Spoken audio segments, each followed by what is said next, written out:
The Nexus station hung in the void like a twisted metal flower, its 17 arms extending outward from a central hub that housed the most powerful beings in the known galaxy. For 3,000 years, the Galactic Confederation had maintained peace through a delicate balance of power, with each major species holding carefully negotiated territories and trade routes. The Zephyrians controlled the outer rim with their swift ships and cunning minds. The Karath Empire dominated the industrial sectors with their massive manufacturing capabilities. The ethereal Vailnari held sway over the spiritual and technological advancement of dozens of worlds through their mysterious energy manipulation abilities. Admiral Thexkar of the Karath fleet stood before the massive viewing portal in the station's diplomatic wing, his 4 arms crossed in contemplation as he watched the steady stream of ships arriving for the quarterly power summit. Each vessel represented years of carefully crafted political maneuvering, and every captain knew exactly where they belonged in the grand hierarchy that had kept the galaxy stable for millennia. The Karath vessels were imposing blocks of dark metal and energy designed more for intimidation than elegance. Beside them, the Zephyrian ships appeared like silver arrows, sleek and fast, built for quick strikes and faster retreats. The Vailnari barely showed themselves at all, their ships appearing as barely visible distortions in space, present but not quite there, like mirages made of starlight and shadow. "The usual dance begins again," muttered Captain Vulnera, a Zephyrian diplomat whose blue-scaled features reflected the cold light of distant stars. She moved with the fluid grace typical of her species, every gesture calculated for maximum efficiency. "The Karath will demand expanded mining rights in the Helix Nebula. The Vailnari will speak in riddles about cosmic balance. And we will all pretend that this charade of cooperation serves any purpose beyond maintaining our own comfortable positions." Admiral Thexkar's deep voice rumbled through his translator device, the artificial tones doing little to soften the inherent aggression in every Karath communication. "Perhaps, Captain Velnara, but this comfortable charade has prevented another great war.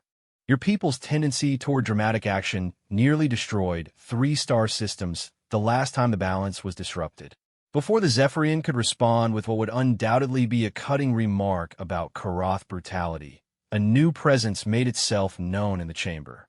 The temperature seemed to drop several degrees as the Sage Mordain of the Vailnari materialized from what appeared to be empty air. The being's form was tall and impossibly thin, draped in robes that seemed to be woven from concentrated darkness and starlight.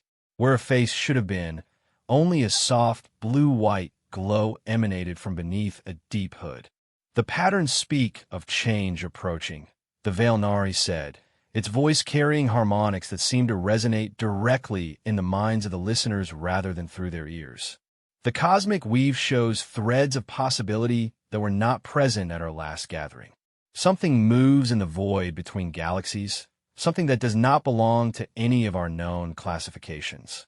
Admiral Thexkar's primary hands tightened into fists, a gesture that would have been threatening in any other context, but here merely indicated heightened attention. "Your mystical prophecies have their place, Sage Mordain, but we deal in concrete realities. Ship movements, resource allocations, territorial boundaries. If there is a new player entering our space, we need intelligence reports, not riddles." Captain Velnara's head tilted in the peculiar way of her species when processing complex information. "Actually, Admiral, our deep space monitoring stations have detected some unusual energy signatures in the past few days. Long-range sensors picked up what appear to be a massive spatial distortion approximately 47 light-years from this station. The readings were unlike anything in our databases. The Sage's glowing presence seemed to intensify slightly. The distortion you speak of was not natural. Something emerged from the space between spaces, from the void that exists beyond our understanding. It carries with it the resonance of a world we have never encountered, technologies we have never seen, and, most concerning of all, intentions we cannot read. As if summoned by their conversation, The station's proximity alarms began to sound throughout the diplomatic complex. The deep, thrumming tones indicated the approach of an unidentified vessel, something that should have been impossible given the multiple layers of early warning systems that surrounded Nexus Station. Security protocols that had been refined over centuries of careful diplomacy suddenly seemed inadequate. The three representatives rushed to the primary observation deck, joining dozens of other diplomatic and military personnel who had been drawn by the unusual alerts. The massive viewing screens that surrounded the deck showed space in every direction, and for a moment, everything appeared normal. The familiar formations of Confederation ships maintained their positions, and the distant stars continued their ancient dance across the cosmic backdrop. Then, reality seemed to tear. A massive rift opened in space roughly 10 kilometers from the station, edges crackling with energy patterns that defied every known law of physics. The tear in space-time itself appeared to be held open by sheer force of will. And from within that impossible breach, something emerged that challenged every assumption the Galactic Confederation had ever made about space travel, technology, and the very nature of reality itself. The ship that emerged was unlike anything in the Confederation's extensive databases. Where most vessels in known space were designed with organic curves or efficient geometric patterns, this newcomer was a study in brutal functionality. It stretched nearly 2 kilometers from bow to stern, its hull a deep gray that seemed to absorb light rather than reflect it. Arrays of weapons systems lined every surface, and massive engine clusters at the rear still glowed with the residual energy of whatever impossible technology had allowed it to tear through space-time itself. Most disturbing of all were the markings along its hull. Instead of the flowing scripts of the Zephyrians, the geometric patterns of the Karath, or the shifting symbols of the Vailnari, this vessel bore angular characters that appeared to have been designed for maximum efficiency rather than artistic expression. The largest marking, clearly visible on the ship's primary hull, consisted of simple geometric shapes that somehow conveyed more aggressive intent than the most elaborate war banners of the Karath Empire. By the 7 rings of Karath Prime, Admiral Thexkar whispered, his 4 arms unconsciously reaching for weapons that were not permitted in the diplomatic zone. "What is that thing?" Captain Velnara's scales had shifted to a deep purple, a stress response that she couldn't quite control. Her people's advanced sensor technology was providing readings that made no sense according to everything they knew about starship construction. The mass readings are impossible. That hull appears to be constructed from materials that shouldn't exist. And the energy signature, it's like nothing I've ever encountered. The sage's response was barely audible, carried on harmonics that spoke of deep concern. It carries the resonance of iron and carbon, of a world heavy with gravity and rich with conflict. The beings within that vessel have known war in ways that we have forgotten, have developed technologies born from necessity rather than enlightenment. They are. The Vailnari paused, as if struggling to translate concepts that existed beyond normal understanding. They call themselves human. As if responding to some unseen signal, the alien vessel began broadcasting on all known communication frequencies. The message that filled the diplomatic center was delivered in a voice that was unmistakably organic, carrying tones and inflections that suggested a species accustomed to conflict, but not necessarily seeking it. "This is Captain Sarah Chun of the Earth vessel Indomitable. We come seeking dialogue with the governing body of this region of space. Our intentions are peaceful, but we are prepared to defend ourselves if threatened. We request permission to dock and establish formal diplomatic contact." The simplicity of the message was somehow more unsettling than any elaborate threat could have been. Here was a species that could tear holes in space-time itself, wielding technology that bordered on the impossible, yet their first communication was a straightforward request for conversation. The implications were staggering. Admiral Thexkar found his voice first, though it carried a tremor that would have been unthinkable under normal circumstances. A species we have never encountered, arriving through means we cannot comprehend, requesting diplomatic contact, as if they were simply late arrivals to a scheduled meeting. How do we even begin to respond to this?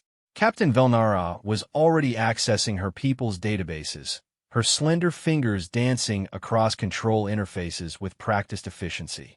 I'm running the name Earth through every astronomical survey we have.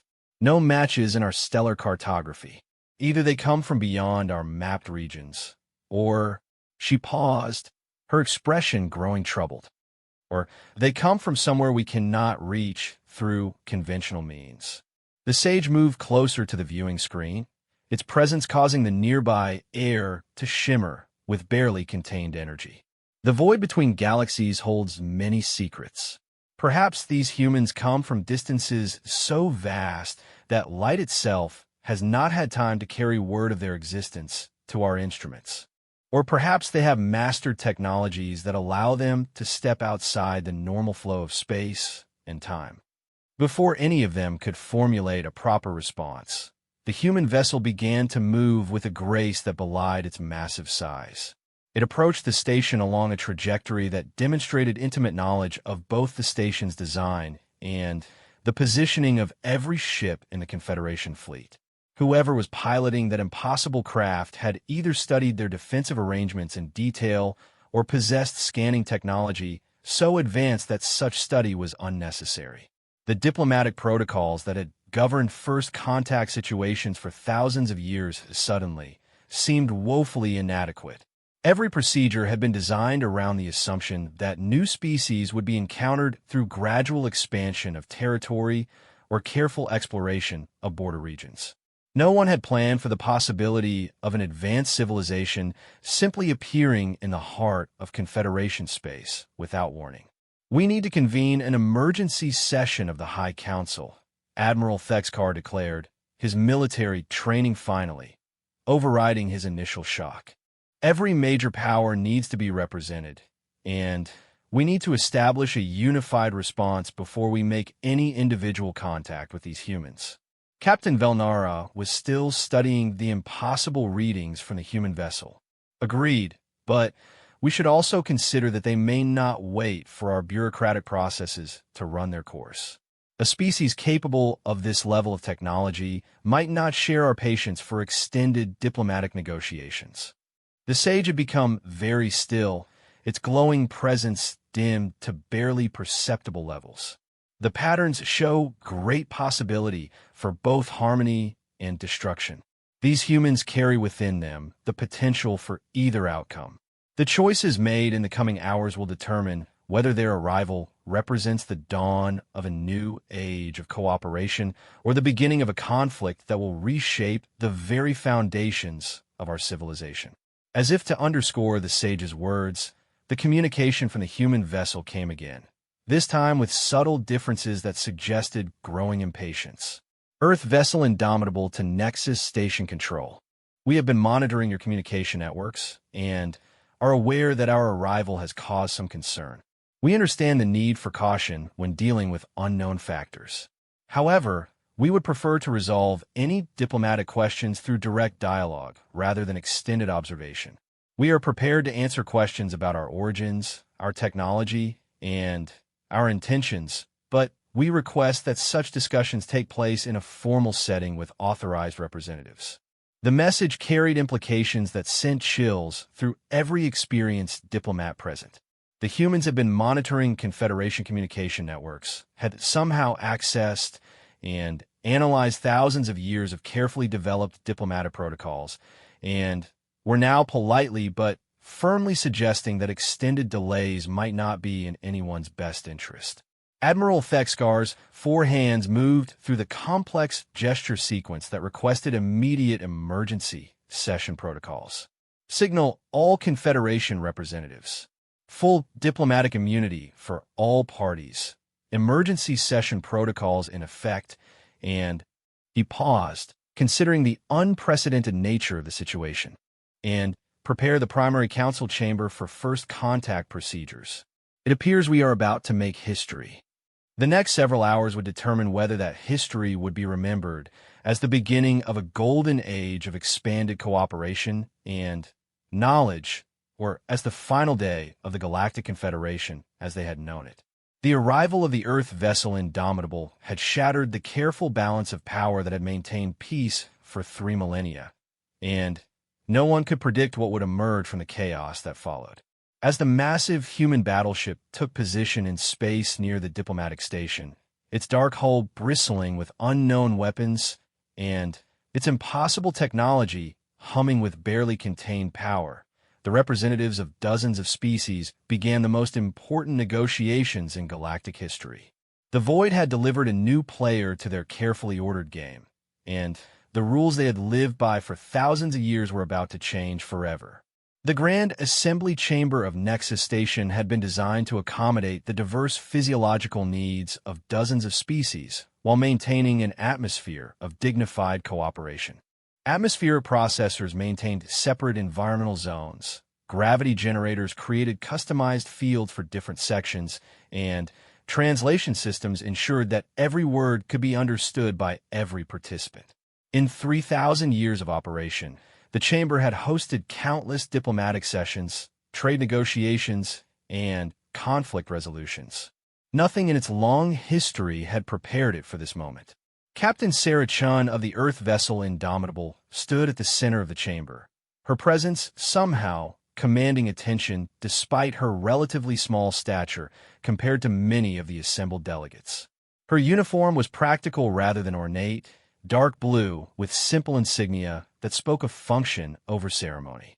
The weapon at her side was clearly of human manufacture, sleek and efficient in design, carried with the casual confidence of someone accustomed to being the most dangerous person in any room. What truly unsettled the assembled representatives, however, was not her appearance, but her demeanor.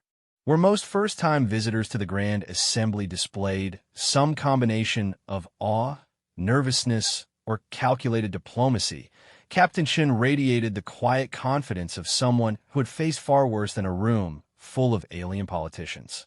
Her dark eyes moved systematically across the assembled delegates, cataloging details with the precision of a trained military officer while revealing nothing of her own thoughts or intentions. Honored representatives of the Galactic Confederation, she began, her voice carrying clearly through the chamber's advanced acoustics without need for amplification. I am Captain Sarah Chun, commanding officer of the Earth Defense Force vessel Indomitable, representing the United Earth government and humanity as a whole. We thank you for agreeing to this audience despite the unconventional nature of our arrival. Supreme Chancellor Vorthak of the Karath Empire leaned forward from his massive throne-like seat, his 4 arms arranging themselves in a configuration that indicated skeptical attention. The Chancellor was ancient even by Karath standards, his dark exoskeleton marked with the ritual scars that indicated both his military achievements and his diplomatic victories. Captain Shun, your arrival has indeed been unconventional. Our sensors indicate that your vessel emerged from what our scientists can only describe as an artificially created tear in space-time itself. The energy requirements for such a feat should be beyond any known technology. We would know how this is possible. Captain Chin's expression remained neutral, but those observing carefully noticed a slight tightening around her eyes that suggested the question touched on sensitive information. Supreme Chancellor, the technology you refer to is what we call a quantum tunnel drive. The basic principle involves creating a localized distortion in space-time that allows near-instantaneous travel across vast distances. The specifics of its operation involve mathematics and physics that, well, let's say they represent several centuries of dedicated research and development under rather unique circumstances. Fleet Admiral Alexandra of the Zephyrian Naval Command shifted her position with fluid grace, her blue-scaled features reflecting the chamber's ambient lighting. The Zephyrians prided themselves on being the fastest and most maneuverable force in known space, and the implications of technology that could simply bypass the normal constraints of distance were deeply troubling to their sense of tactical superiority. Centuries of research, you say? This suggests a mature, technological civilization. Yet our deep space monitoring networks show no evidence of human expansion into this region of the galaxy. Your people have remained completely hidden from our detection until this moment. How is this possible? For the first time since entering the chamber, Captain Chun allowed a slight smile to cross her features, though it carried no warmth whatsoever. Fleet Admiral, the answer to that question requires some historical context. Humanity did not develop our advanced technology through peaceful exploration and gradual expansion. We developed it because we had no choice. 23 years ago, our homeworld was attacked by a force that sought to exterminate our entire species. A murmur ran through the assembled delegates as translation systems carried the implications of her words to dozens of different species. The concept of complete extermination was not unknown in the galaxy, but it had been relegated to historical footnotes and cautionary tales from the ancient past. The Galactic Confederation had been specifically designed to prevent such conflict through diplomatic resolution and balanced power sharing. Sage Mordain of the Vailnari seemed to materialize more solidly in its seating area, the ethereal being's presence becoming more focused as it processed this new information. Captain Chun, you speak of an attack that sought complete extermination. The patterns of the cosmic weave show that humanity has indeed faced trials that would have destroyed lesser species. But they also show something else. Your people did not merely survive this attack. You achieved complete victory over your aggressors. The resonance patterns indicate that the threat you faced no longer exists in any form. The chamber fell completely silent as the implications of the sage's words sank in. Complete victory over an enemy capable of threatening an entire species suggested military capabilities far beyond anything currently possessed by Confederation forces. Captain Chen's next words confirmed their worst fears. The Vailnari sage is correct. The Devourers, as we came to call them, arrived at Earth with a fleet of over 10,000 ships. Their technology was superior to ours in almost every way. They possessed energy weapons that could crack continental plates, defensive systems that could absorb nuclear explosions without damage, and a biological adaptability that allowed them to survive in any environment. They gave humanity a choice: complete surrender and assimilation into their collective or total extermination. Captain Shin paused, allowing her words to sink in before continuing. Humanity chose a third option. We fought.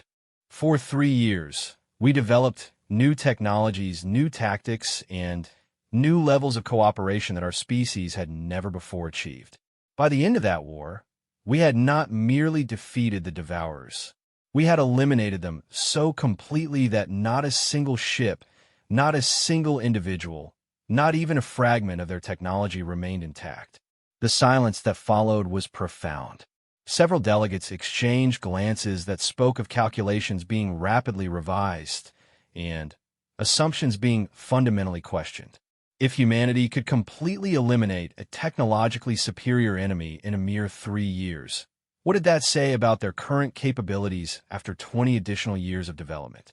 Trade Representative Kelmira of the Independent Merchant Coalition finally found her voice, though it carried a tremor that betrayed her growing concern.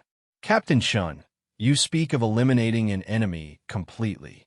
The logistics alone of such an operation would require resources and coordination on a scale that would exceed the combined military capabilities of the entire Galactic Confederation. How many worlds does humanity control? What is the size of your fleets? Captain Chin's expression remained carefully neutral, but her next words sent a chill through every military commander present. Representative Kelmira, I think there may be a fundamental misunderstanding about humanity's position. We don't control multiple worlds. We control one world, Earth. The Indomitable is not part of a vast fleet. It is our entire space-based military capability. The chamber erupted in confused discussions as delegates attempted to process this impossible claim. A single world producing technology capable of eliminating an interstellar threat? A single ship representing the entire military force of a species that had achieved complete victory over a superior enemy. The mathematics simply didn't work according to everything they knew about resource management, industrial capacity, and military logistics. Supreme Chancellor Vorthak's voice cut through the chaos like a blade. Captain Shun, you expect us to believe that a single world, with a single ship, achieved what you describe? The Karath Empire controls over 200 industrial worlds, and we could not face a threat of the magnitude you describe with any hope of success. I don't expect you to believe anything, Supreme Chancellor, Captain Shun replied calmly. I'm simply providing accurate information about humanity's situation. Your skepticism is understandable, given that your experience has been with traditional models of expansion and resource acquisition. Humanity has pursued a different path. She gestured, and a small device in her hand projected a three-dimensional image into the center of the chamber. The image showed a single blue-green world, beautiful, but unremarkable compared to the countless planets documented in Confederation databases. This is Earth. Population, 12 billion humans. Surface area, roughly 510 million square kilometers. By galactic standards, it's a small, resource-limited world orbiting an unremarkable yellow star.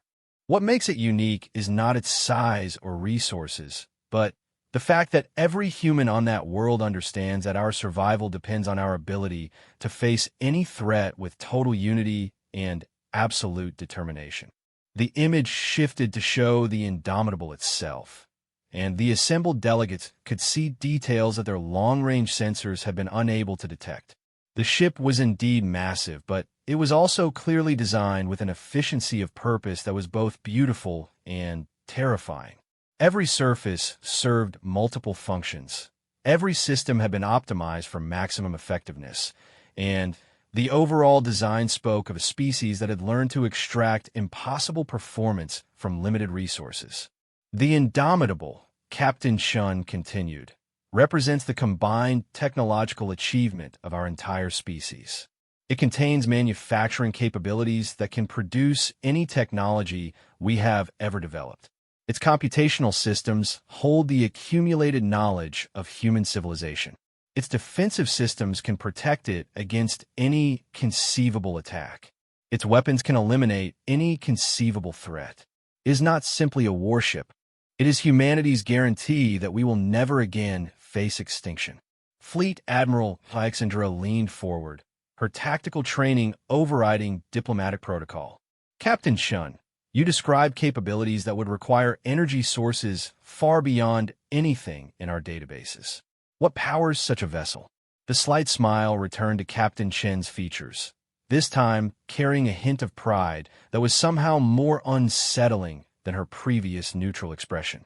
The Indomitable is powered by a controlled singularity, a microscopic black hole that we maintain in perfect stability through technology developed during our war with the Devourers. The power output is essentially unlimited, constrained only by our ability to safely channel and direct that energy. The chamber fell silent once again as the delegates absorbed this information. Singularity manipulation was theoretical even for the most advanced Confederation scientists. The idea of a species casually using such technology to power a single vessel spoke of scientific advancement that bordered on the incomprehensible. Sage Mordane's voice carried new harmonics that suggested deep concern when it spoke again. Captain Shun, the patterns show great danger in the path you describe. Power of such magnitude, concentrated in the hands of any single entity, risks catastrophic consequences for all involved.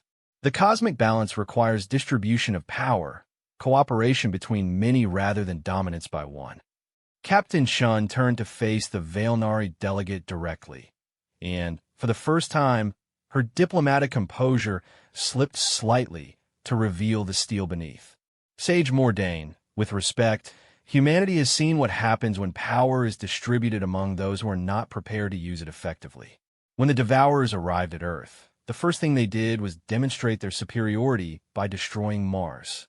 2 billion human colonists died in less than an hour, killed by beings who viewed their extermination as nothing more than an efficient way to send a message. She paused, allowing the weight of those numbers to settle on the assembled delegates before continuing. We learned from that experience. We learned that good intentions and diplomatic protocols mean nothing when faced with an enemy that views your existence as an obstacle to be removed. We learned that survival requires not just the will to fight, but the capability to win absolutely and completely. The implications of her words were clear to every military commander in the chamber. Humanity had not simply defeated the Devourers through superior technology or clever tactics. They had achieved victory through a level of focused determination and unified effort that most species could not sustain even when faced with extinction. The question that remained unspoken, but was clearly on everyone's mind, was simple. What did humanity want from the Galactic Confederation? Captain Chun seemed to sense the direction of their thoughts. I can see that many of you are wondering about our intentions regarding your Confederation. The answer is simple. We want nothing from you that you are not willing to freely give.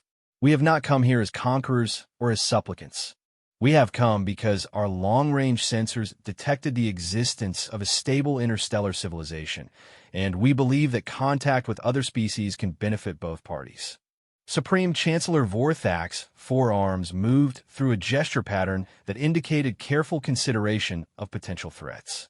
Captain Chun, you speak of mutual benefit, but the capabilities you describe place humanity in a position of overwhelming advantage.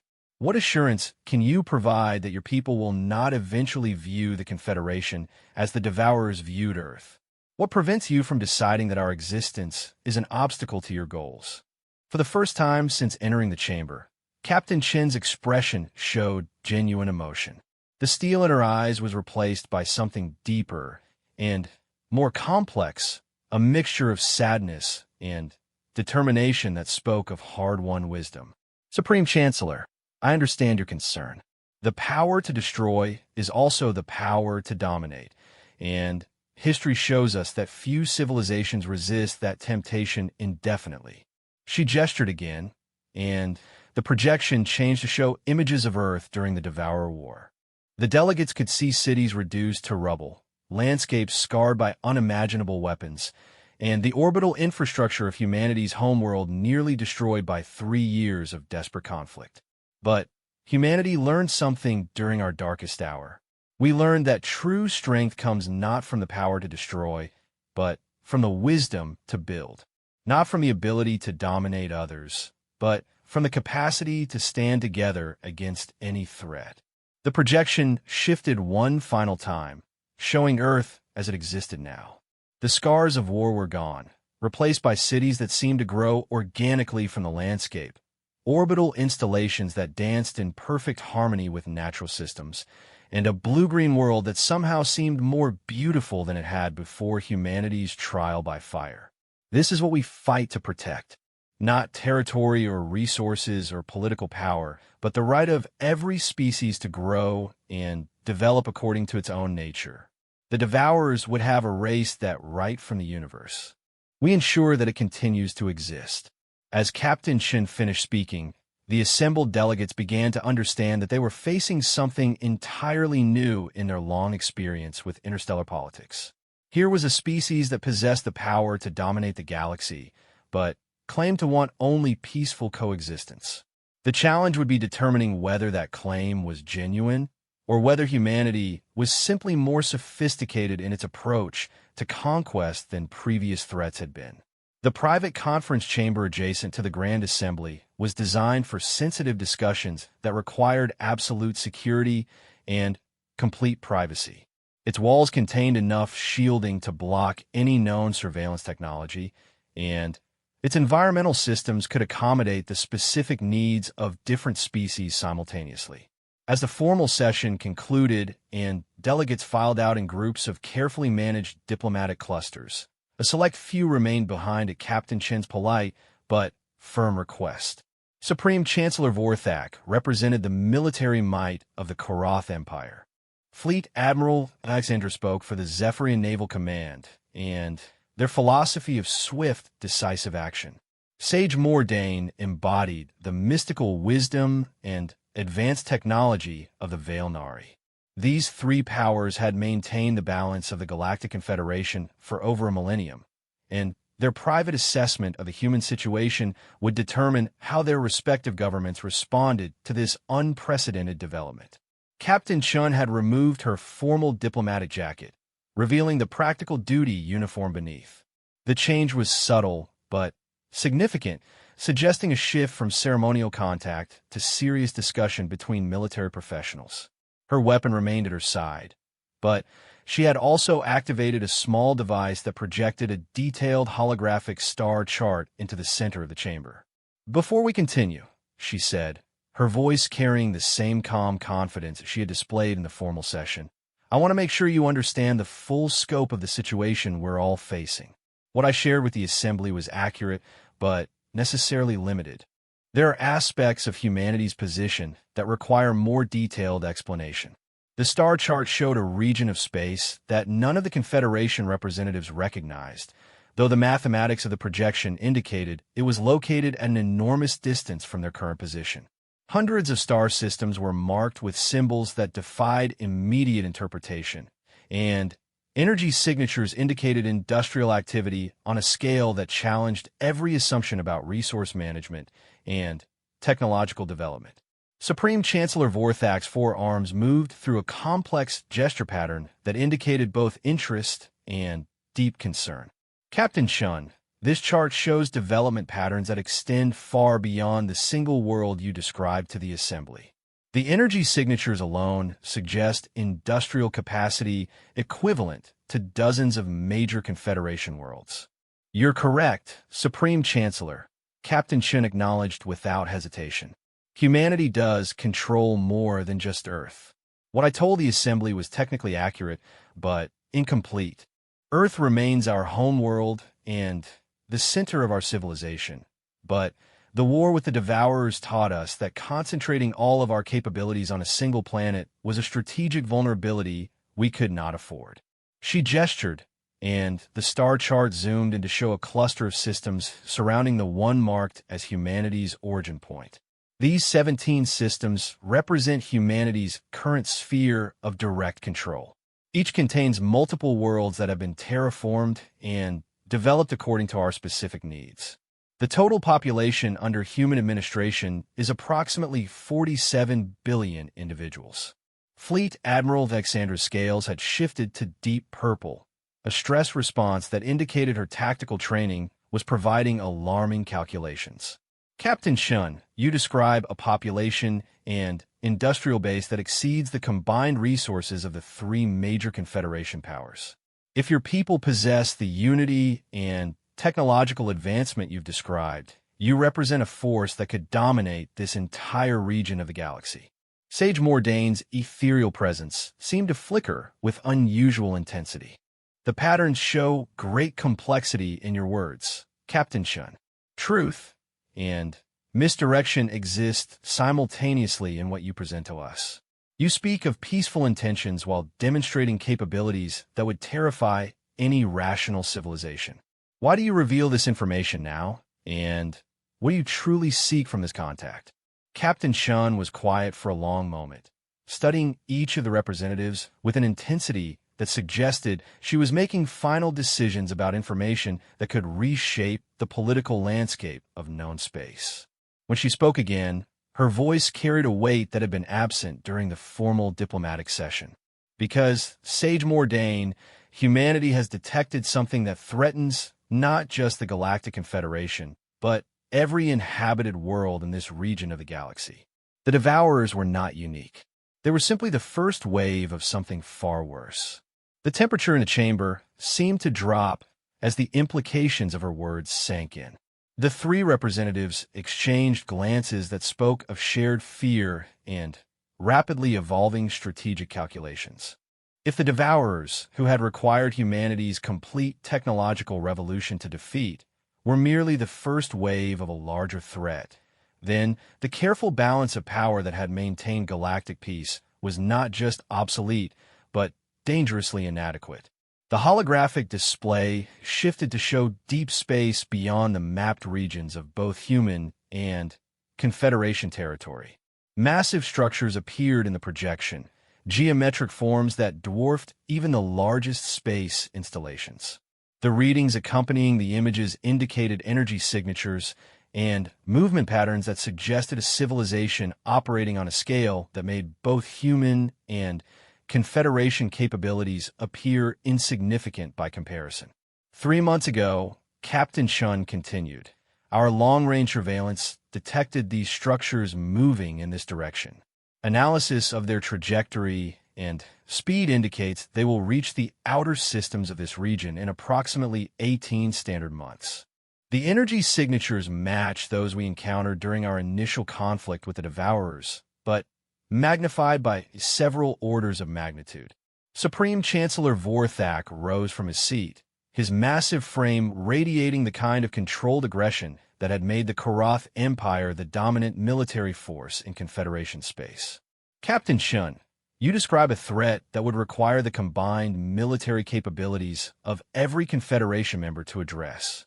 Why has humanity not presented this information through normal diplomatic channels? Why approach us with incomplete truth followed by these revelations? Captain Shen's expression hardened, revealing the steel beneath her diplomatic veneer. Because, Supreme Chancellor, normal diplomatic channels would have required months or years of debate, committee formation, and political maneuvering while the threat continued to approach. Humanity learned during our first war that survival sometimes requires bypassing established protocols in favor of effective action. She gestured again, and the display showed detailed tactical analyses of the approaching structures. The projections indicated defensive capabilities that could withstand concentrated bombardment from entire fleets, manufacturing systems that could construct new vessels faster than traditional forces could destroy them, and weapon systems that operated on principles beyond current Confederation understanding.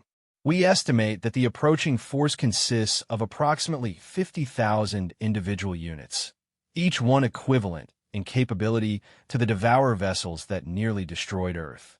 They are supported by construction facilities that can replace losses faster than any known military force can inflict damage, and they appear to be guided by a level of strategic intelligence that suggests either advanced artificial intelligence or a collective consciousness that operates with perfect coordination. Fleet Admiral Xandra was studying the tactical projections with the focused attention of a career military officer. Her people's expertise in swift strike tactics and strategic mobility had earned them a respected position in the Confederation's defense planning, but the numbers Captain Shun presented made traditional tactics appear not just inadequate, but potentially suicidal. Captain Shun, she said carefully, your analysis suggests that conventional military response would be ineffective against this threat. The Zephyrian fleet could harass and delay such a force, but our strike capabilities would be insufficient to achieve meaningful damage against targets of this magnitude. What does humanity propose as an alternative approach? For the first time since entering the chamber, Captain Shun allowed genuine emotion to show in her expression. The careful diplomatic mask slipped to reveal determination mixed with something that might have been fear, though it was unclear whether that fear was for humanity's safety or for the decisions that circumstances were forcing upon them. Fleet Admiral, humanity has spent 20 years developing technologies specifically designed to counter threats that operate on this scale. The Indomitable is not simply our flagship or a demonstration of our capabilities. It is the prototype for a new class of vessel designed to engage and eliminate enemies that conventional forces cannot touch. The holographic display shifted to show detailed schematics of the Indomitable itself, revealing internal systems and capabilities that had been carefully concealed during the initial contact. The ship was not simply large and heavily armed. It was a mobile fortress containing manufacturing facilities, research laboratories, and weapon systems that operated on principles that pushed the boundaries of known physics. The quantum tunnel drive that allowed us to arrive here is only one component of our defensive strategy, Captain Shin explained. The Indomitable also carries what we call reality anchors, devices that can stabilize space-time itself and prevent the kind of exotic attacks the Devourers used against our early defenses. Its manufacturing systems can construct any technology in our databases, allowing it to adapt to threats in real time. Its weapons include focused singularity projectors that can destabilize matter at the subatomic level. Sage Mordane's presence seemed to withdraw slightly, as if the ethereal being was recoiling from the implications of what it was hearing. Captain Shun, you describe technologies that border on the ability to manipulate the fundamental structure of reality itself. Such capabilities, in the hands of any single entity, risk consequences that extend far beyond the immediate threat you describe. I understand your concern, Sage Mordane, Captain Shun replied with evident sincerity. Humanity did not seek this level of technological advancement. We developed it because the alternative was extinction. But now that these capabilities exist, we face a choice. Use them to defend against the approaching threat, or watch as another civilization follows the path of the Devourers and attempts to erase all other life from this region of the galaxy. Supreme Chancellor Vorthak had been studying the tactical projections with growing unease. The Karath Empire had built its power on military superiority and the ability to project force across vast distances, but the technologies Captain Shun described made traditional concepts of military advantage obsolete. Captain Shun, you present us with a dilemma. Accept humanity's protection against a threat we cannot verify, or risk facing that threat with inadequate defenses. But accepting your offer would fundamentally alter the balance of power that has maintained peace in this region for millennia. Supreme Chancellor, with respect, that balance of power is already altered, Captain Shun said firmly. The approaching force will reach Confederation space whether we cooperate or not. The choice is whether we face that threat as separate entities fighting for individual survival, or as allied civilizations working together toward a common goal. Fleet Admiral Thyxandra leaned forward, her tactical training overriding diplomatic protocol. Captain Shun, assume for a moment that we accept your assessment of this threat and agree to some form of cooperative response. What specific assistance would humanity require from Confederation forces? What role would our militaries play in the defense you envision? Captain Chin's response revealed the depth of planning that had gone into humanity's approach to this contact. Fleet Admiral, the approaching enemy operates through overwhelming force concentrated in individual units. Traditional fleet tactics would be ineffective, but coordinated support operations could multiply the effectiveness of our primary response capabilities. The display shifted to show battle simulations that demonstrated how Confederation forces could provide strategic support for human vessels like the Indomitable. The projections showed Zephyrian fast attack ships conducting reconnaissance and disruption operations, Karath heavy units providing mobile firepower platforms, and Valnari energy manipulation techniques enhancing defensive systems. Humanity cannot win this war alone, Captain Chin admitted, revealing vulnerability for the first time since her arrival. The Indomitable is powerful, but it is still a single vessel facing an enemy that numbers in the tens of thousands. We need allies who can provide the strategic depth and tactical flexibility that our concentrated approach cannot achieve. Sage Mordane's ethereal voice carried new harmonics that suggested deep contemplation. Captain Shun, the patterns show both great opportunity and terrible risk in the path you described. Cooperation against this threat could forge bonds between civilizations that last for millennia, but it could also establish precedents that fundamentally alter the nature of interstellar relations. Sage Mordane, Captain Shun replied. Humanity understands those risks. We also understand that the luxury of gradual change and careful consideration has been taken from us by circumstances beyond our control. The approaching threat will not pause for diplomatic deliberation or political maneuvering. It will arrive on schedule regardless of whether we are prepared to face it. As the private session continued into the night cycles of the station, The three Confederation representatives began to understand that they were facing a decision that would define the future of their civilization. Captain Chun had presented them with a choice between cooperation with an overwhelmingly powerful but potentially trustworthy ally, or facing an existential threat with forces that might prove inadequate to the task. The weight of that decision would rest not just on their individual governments, but on their personal assessment of humanity's true intentions and capabilities. The next few hours would determine whether the arrival of the Indomitable marked the beginning of a new age of cooperation, or the end of the Galactic Confederation as an independent political entity. 6 months after the arrival of the Indomitable at Nexus Station, the Helix Nebula had become the most heavily defended region of space in recorded galactic history. What had once been a disputed mining territory claimed by 3 different Confederation members was now a massive construction zone where human and alien technologies worked in unprecedented cooperation to prepare for the approaching threat. The transformation was nothing short of miraculous. Koroth heavy construction vessels worked alongside human manufacturing platforms to build defense stations that combine the best of both civilizations' engineering capabilities. Zephyrian fast attack ships provided escort and reconnaissance services for supply convoys that carried materials between hundreds of construction sites. Veilnari energy manipulation techniques had been integrated with human shield technology to create defensive barriers that could protect entire star systems.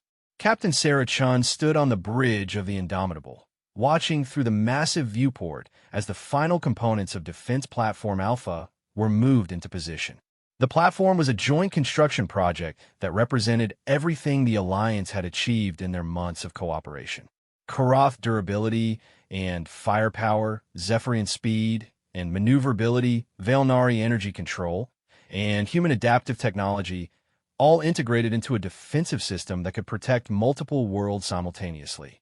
Platform Alpha reports full operational status, announced Lieutenant Commander Williams, her communications officer. All weapons systems online, defensive grids at maximum power, and manufacturing facilities ready for combat production. Total construction time, for months, 17 days. Previous Confederation record for a comparable installation, 14 years.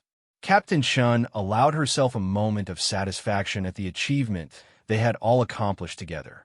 The integration of technologies and tactical doctrines from 4 different civilizations had required compromises and adaptations that would have been impossible under normal circumstances. Only the approaching threat had provided sufficient motivation for such radical cooperation.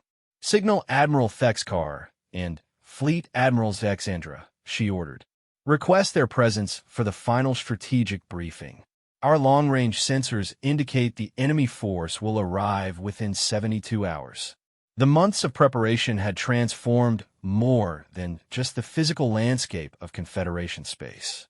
Political relationships that had been carefully balanced for millennia had evolved into something entirely new.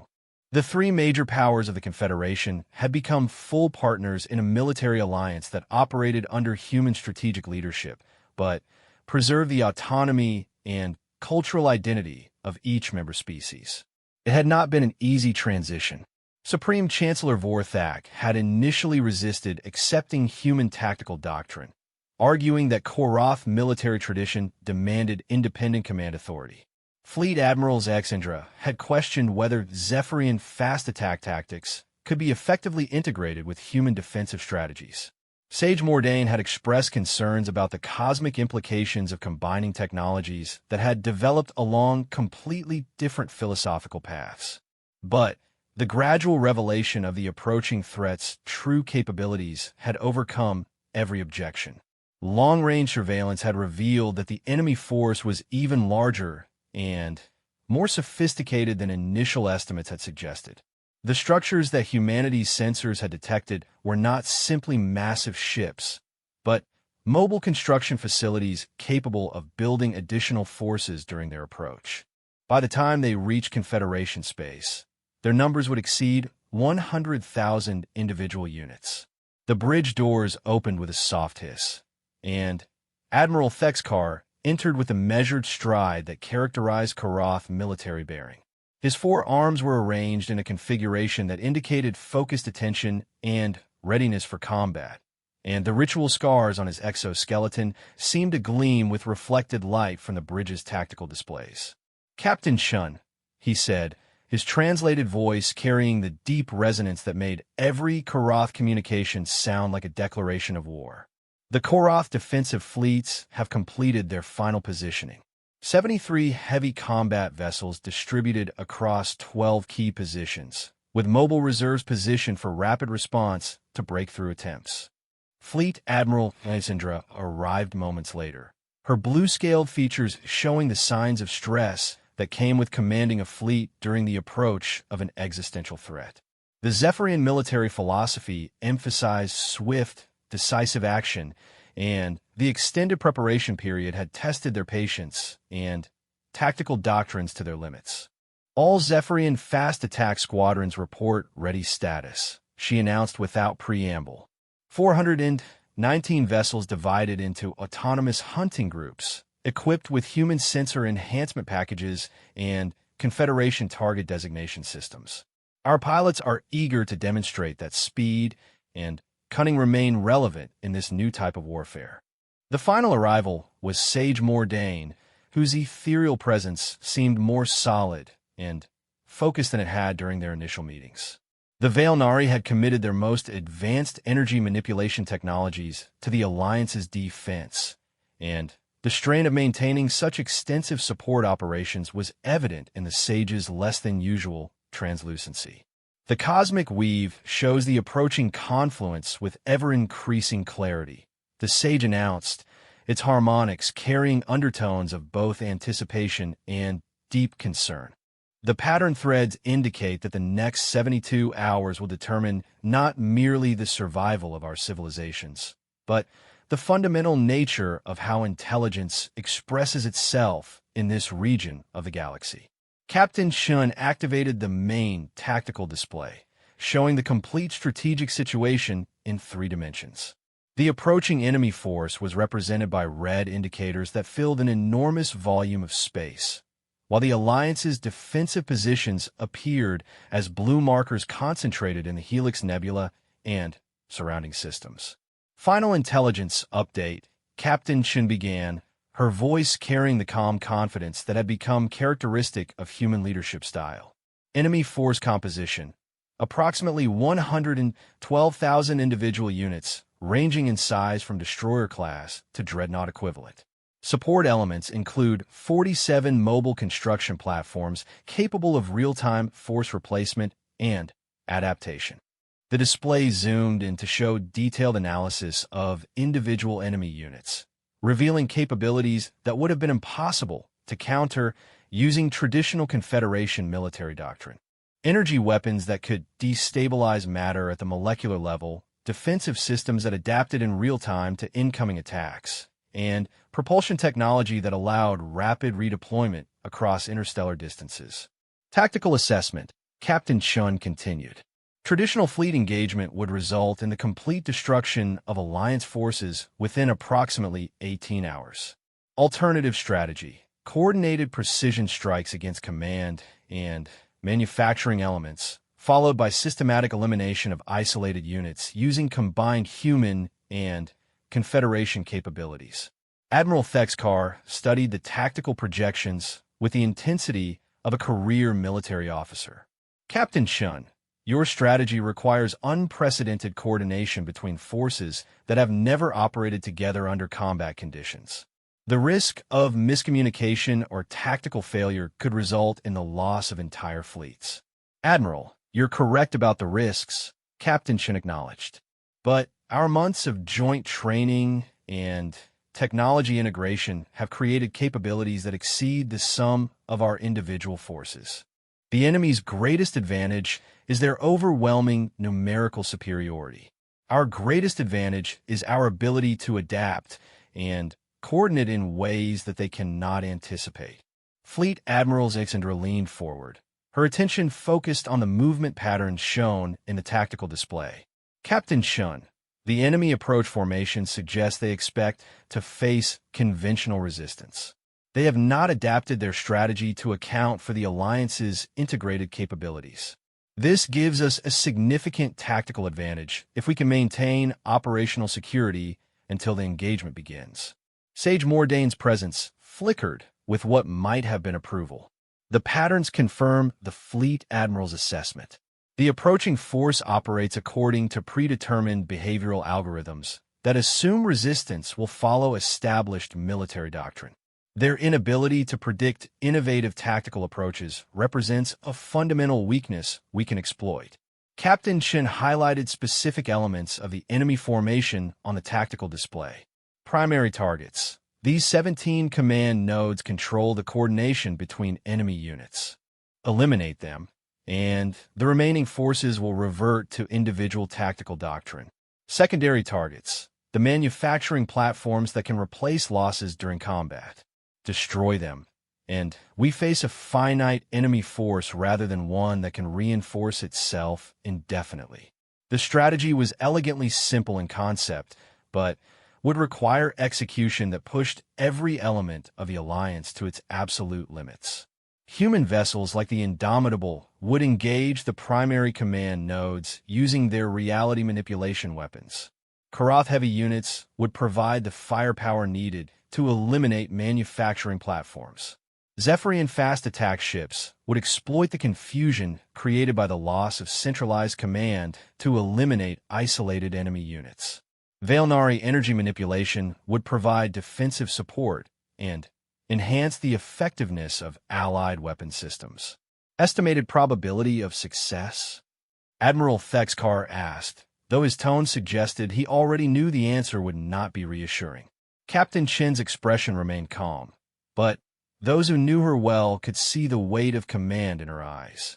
Approximately 37%, assuming optimal performance from all alliance elements, and no significant tactical surprises from the enemy force. The bridge fell silent as the implications of those odds sank in. A 63% chance of failure meant that everything they had built together, every world they sought to protect, every individual they represented, faced better than even odds of complete destruction within the next few days. Fleet Admiral ZYX Indra broke the silence first. Captain Shun, those odds would be considered unacceptable under normal Confederation military doctrine. We typically require at least 70% probability of success before committing to major operations. Fleet Admiral, Captain Shun replied with quiet intensity. Normal Confederation military doctrine has never faced a threat of this magnitude. If we wait for better odds, we'll be waiting while our worlds burn. Sometimes survival requires accepting risks that peacetime military planning would consider unacceptable. Sage Mordane's ethereal voice carried new harmonics that seemed to resonate directly in the minds of everyone present. The cosmic patterns show that courage and wisdom do not always align with statistical probability. The approaching confluence represents a test not merely of our military capabilities, but of our willingness to fight for principles that extend beyond individual survival. Admiral Thexkar's forearms moved through a complex gesture pattern that conveyed both respect and grim determination. Captain Shun, the Karath Empire has faced impossible odds before.